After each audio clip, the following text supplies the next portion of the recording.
Yes, it was all just a dream, an ending resoundingly panned by critics, even though the producers understood that giving the beleaguered professor an escape hatch would ensure better box office.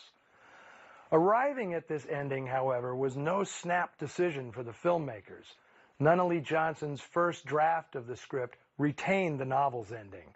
The professor, overwhelmed by guilt and seeing no way out, commits suicide. The novel also has a coda just like in the film, only it's one of the professor's colleagues who bumps into the prospective femme fatale and beats a hasty retreat. Now, Johnson loved the downbeat ending and was ready to lock horns with the production code office, which frowned on suicide as a means of escaping justice.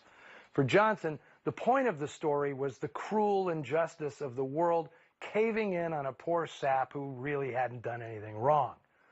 Johnson's producing partner, Bill Getz, was the one who decided it should all be a dream. And ironically, Fritz Lang, often called a fatalist for his dismal view of mankind, sided with Getz. He didn't feel that Professor Wanley deserved to die for such a minor indiscretion. Of course, the revised ending also gave Lang the opportunity to stage a virtuoso epilogue in which, without a cut, the professor awakens from his nightmare and encounters its various characters, all brought back for an amusing curtain call. Now, the effect was achieved by building a set within a set, with breakaway walls that were whisked away after the cameras had moved into a close-up of Robinson seemingly taking the big sleep. The actor even wore a breakaway robe, which was pulled off by stagehands to reveal on cue a different wardrobe underneath. In later years, Fritz Lang took complete credit for the ending of the film, insisting that he'd devised the dream device and the lighthearted epilogue that caps the film. But it's not true. Lang brilliantly devised the execution of this sequence, but the ending, for better or worse, was created by Nunnally Johnson and Bill Getz. Although all its participants benefited from the success of the film, its creation was anything but pleasant. Fritz Lang was openly resentful and disrespectful of Nunnally Johnson, often referring to him as the so-called producer. And Johnson felt that although Lang did a more than respectable job as director, he missed much of the screenplay's mordant humor, something Johnson was known for. He described Lang as a humorless man who didn't have the temperament for balancing lighter moments with the dark thrust of the story. Edward G. Robinson's recollection of making the film largely centered around how cruelly Lang treated many of the craftspeople on the set, and how he singled out for abuse elderly actor Edmund Brion, who played Dr. Barkstain, one of the professor's friends. No, you'll be all right, I'm sure. Just you run along to bed like a good fellow and forget the whole matter.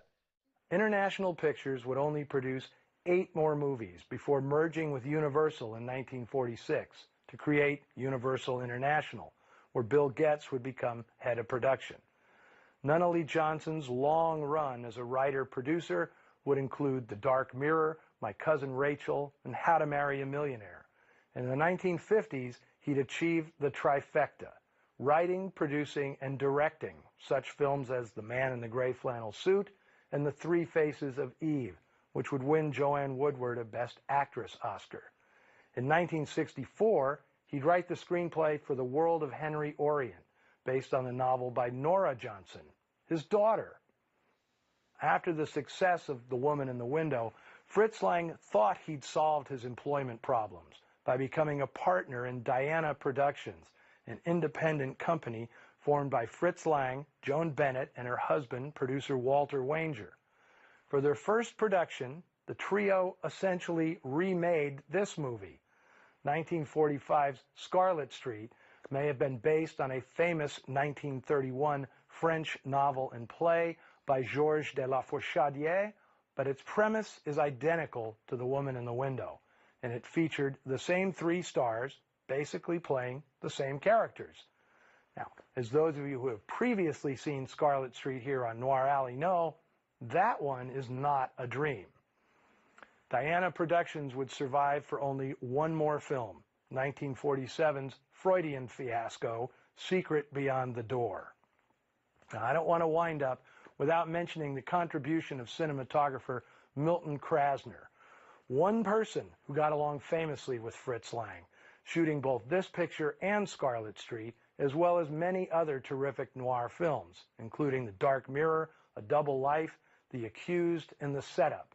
Just a fraction of the more than 150 films he shot in a career that ranged from 1933's Sitting Pretty with Ginger Rogers to Battle for the Planet of the Apes in 1970. Lastly, I note that there's a new film in production called The Woman in the Window, due for release next year. It stars Amy Adams as a reclusive woman who spends all her time cooped up in an apartment watching Turner Classic Movies. I mean, where do they get these insane ideas? Now, discuss this amongst yourselves over on the Noir Alley Facebook page and Twitter feed. And be back here next week when, celebrating Noirvember, I will present one of the greatest heist films ever made, The Killing. I promise it won't be a dream, unless this is all just a dream. But then, who is the dreamer?